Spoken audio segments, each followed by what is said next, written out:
So in this presentation, we're going to be talking about, is your SIBO creating what is known as a leaky gut? And that's the question we're asking, and these are the things that you kind of need to be looking at when you're looking at your overall digestive issues. Because if you just focus on SIBO, you could be missing the point. You could be missing something that's really, really key in order for you to help your digestive system and your overall health. So what we're going to look at, we're going to talk about a bunch of things. We're going to first look at what is leaky gut. We're then going to look at some of the obvious symptoms that can occur if you have got a leaky gut, how this is related to SIBO and kind of why you should be aware of this, what protocol you can potentially follow that may help you in order to improve your symptoms, and what you certainly need to avoid if you do have leaky gut. And these things that you need to avoid as well are similar to some of the things that you need to avoid if you do have SIBO. So what is leaky gut? Well, here we've got a picture of the intestinal system, and on the outside you can see the large intestine, and on the inside you can see a lot of activity, which is the small intestine. Now generally when we are referring to leaky gut, we are referring to the small intestine. So this is the area that when you consume your food will go inside the small intestine and it will be broken down and nutrition will be absorbed if things are working correctly. Now what I can do here is if I just zoom in, you'll see that there's another section we're going to zoom into, and this is what we call the lining of the small intestine. So if you imagine there is a mucosal barrier around this area of the small intestine, and it's located deep in the GI tract, and it's a thick protective membrane that facilitates and allows nutrition through. So if you are eating food and your digestive system is working properly, this barrier will kind of stop harmful particles going through, but also protects you from things like pathogens, antigens, and immune complexes. So in a sense, it protects us from things like infections and is key to supporting us. And it uses this secretory IgA, which you may have heard of, which is an antibody. So when we say antibodies, if you've ever done a food intolerance test or you're ever interested in doing food intolerance tests, you'll notice on them they sort of talk about IgA, and that's because if you have got an issue with certain foods or an intolerance to certain foods, it looks for this kind of antibody, how it reacts when you eat these certain foods. So it's just something to be aware of. This is what it's talking about when we are talking about secretory IgA and how your body reacts to certain foods. So this protection is super vital, and it's vital for a healthy gut function. So if your mucosal barrier is damaged in some way, this is when we're going to have problems. So this barrier itself, or if you imagine this gel-like mucosa, surrounds what we call this microvilli. So each of these little areas here is a microvilli. If you think about them as like your fingers, at the end of your fingers got these little villi that stick out, and then the ends of these villi are very, very small hairs, which we refer to as the brush border. And these hairs are what attract all the food particles and help actually absorb them through the hepatic system. So we'd eventually break our food down, and over time that'll end up into our bloodstream and everything would be fine and normal. However, with a body that is, or a gut system that is broken down into the fact that it's suffering from leaky gut, what has happened is this mucosal barrier has broken down and it's allowing things to pass through that shouldn't. So when it's damaged, it can lead to what we call tight junction issues. So between each of these little areas here, you can see that these particular two here have got a gap between them, whereas these ones here are nice and close together. So it's not allowing anything through, whereas these ones are in red because it's showing that things can pass through without even needing to go to this brush border or the microvilli. It's passing straight through into the blood system. And this is what we refer to as hyperpermeability, or also known as leaky gut. So when this happens, it creates absolute havoc on your body because it creates an immune response and mass inflammation. And that's effectively what leaky gut is. Leaky gut is creating mass inflammation around your body, and that can affect you in a number of different ways, which we'll talk about on the next couple of slides. So in a nutshell, what we are saying is that we have this damage to the intestinal lining, which is making it too permeable, which is allowing undigested larger food particles into the bloodstream. And that's why we say things like gluten is something you really want to avoid if you do have leaky gut, because it can basically flare up this problem and make it even worse. So that's something we'll talk about in later slides, but that's the first kind of line of the problem. After that happens, you can imagine that the immune system has been detected as having some sort of foreign body that's entered the body itself, and it causes an immune reaction. And then this activated immune system produces antibodies that can travel into the bloodstream and create an inflammatory response. So inflammation is the key to leaky gut. So there are a whole bunch of different symptoms that you may have if you are suffering with leaky gut. And these are just some of the key ones, but there are plenty of others. So you may suffer from food sensitivities. So things that you may have eaten before that you've had no problem with for years, when you now eat, you become inflamed and you become bloated and you feel sick or nauseous.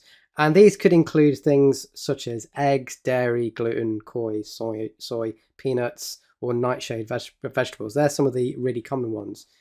You may have mood issues. So you may start having mental health conditions like mood swings, anxiety, depression, ADD. You could have ADHD. They are all linked to leaky gut. So that's something to be aware of. If you know people that suffer from any of those things and they've been blaming it on various other factors that they might be having, it could be that they've got a problem with their gut. We already remember we've got this kind of brain, heart, gut connection.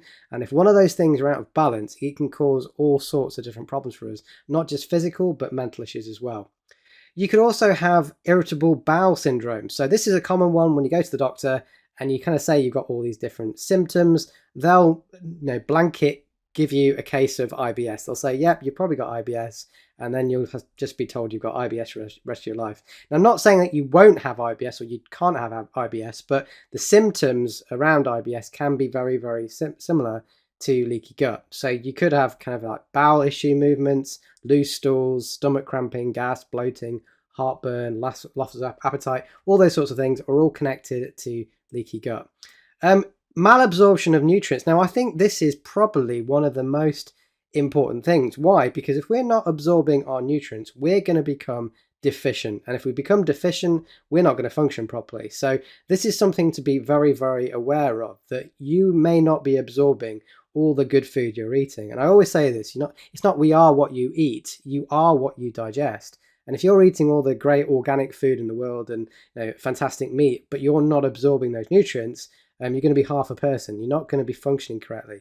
So we need to make sure that we are eating sufficient amount of nutrients. Even when we have leaky gut, we need to make sure that we are almost eating more than we need to have in order to kind of counteract the leaky gut symptoms. But I'll talk about that a little bit later on. So if you've got leaky gut, it's probably going to be fairly clear that you might be feeling tired, weak. You may find it difficult to get up in the morning. This is all because you've got a lack of nutrients within the body. Autoimmune conditions or diseases, they're very, very common. So if you're diagnosed with an autoimmune disease such as fibromyalgia or chronic fatigue syndrome, celiac disease, lupus, arthritis, psoriasis, they're all good indications that you might have leaky gut. Okay. Inflammatory skin disorders. So you could have something like acne or eczema, and they are also linked to leaky gut. So you might find that you've suddenly got eczema, or you've started having a rash in areas that you've never had before, and it could be because you've got this inflammatory response. Your body is reacting to the fact that you've got this inflammation within the gut, and that's showing externally within your skin or other areas on your body. So if you've been told you've got thyroid issues, now I'm not going to go into too much detail on the thyroid because the thyroid is probably one of the most complicated areas on the human body. There are so many things that can affect how well your thyroid functions, and there's too much to cover on one video. But if you have any thyroid issues that could result, like for example, you fatigue easier, you've got a slower metabolism, weight gain, depression, these have all again been linked to leaky gut. Difficulty losing weight. Now, this is a big one. So there was a study actually that they did in Brazil that found that intestinal permeability is linked to gut dysbiosis and an unhealthy diet. So in other words, you could have nutritional deficiencies. You may find that your metabolism slows down, which therefore means it's really hard to lose weight. And one of the really key things about this, and I might do another video talking about this if everyone's interested, is that when people find it hard to lose weight, especially when they've got leaky gut or SIBO, they tend to do more exercise thinking that it's going to counteract the problem, but it actually adds fuel to the fire and makes it even worse. So I might talk about that in another video. If you want to hear about that, let me know in the comments. But they are some of the key symptoms that you could suffer from if you have leaky gut. So what are some of the things that can cause your kind of leaky gut in the first place? And I could call it leading to this inflammation. This is the overall problem that we've got if we've got leaky gut, is we've got systemic inflammation around the entire body. So one of the things can be is an overgrowth in the intestine can create these issues at the tight junctions. So when we talk about overgrowth, what are we talking about? We're talking about SIBO. So I mentioned SIBO before, and I've done videos on SIBO, and this is where your SIBO can become a problem, because if you've got SIBO and you don't correct your SIBO or you don't deal with your SIBO, it could actually force you to have leaky gut, which then means you've got a whole host of other problems that you've got to deal with. So that's nothing to scare you. It's just to give you that advice that you might have to kind of heal both areas, not just focusing on SIBO, but you might also have to focus on your tight junctions and your gut mucosa in order to help you feel better systemically and actually, overall help your body. So that's where SIBO comes in. You could have some sort of overgrowth. You can have things like candida as well. These are all kind of common things that people can have in order to kind of create leaky gut. Other factors, so things like stress. Now, stress is a really hard one, because when we talk about stress, we generally think about the kind of stress you have when your boss is shouting at you or you have an argument with your partner. But stress can also be in the form of stresses within your house. So I like to call them things like kryptonite. So things that you don't really think about. For example, mold within your house, or you might have bad air quality, or you might have stress because you are training or overtraining. You're creating stress within the body. You might find you're just generally got a stressed out nervous system. So your body struggles to deal with these stresses, and therefore it kind of reacts to that by creating problems within your gut. And that's why you always say you have that gut feeling. If your gut isn't functioning properly and you're overstressed and you're anxious and you're nervous and you're worried, that can also create problems within the gut. So it is really important, as part of our protocol when we talk about that, is that we look at calming ourselves down. So practicing meditation, mindfulness, all those sorts of things can help heal your gut. Antibiotics and anti-inflammatories, things like ibuprofen. If you read the side of an ibuprofen packet, you'll see that it says you're only supposed to take it for about 2 weeks. And why is that? Because anti-inflammatories actually break down the gut lining. They actually break down the gut mucosa.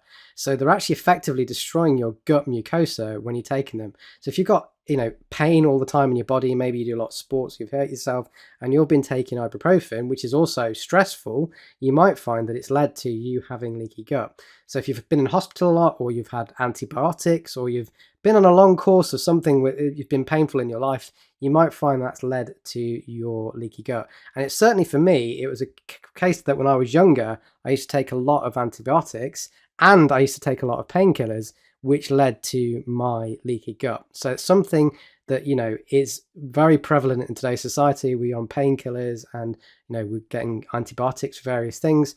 It's really, really important that we're aware of those things, because it can lead to this kind of strong case for leaky gut.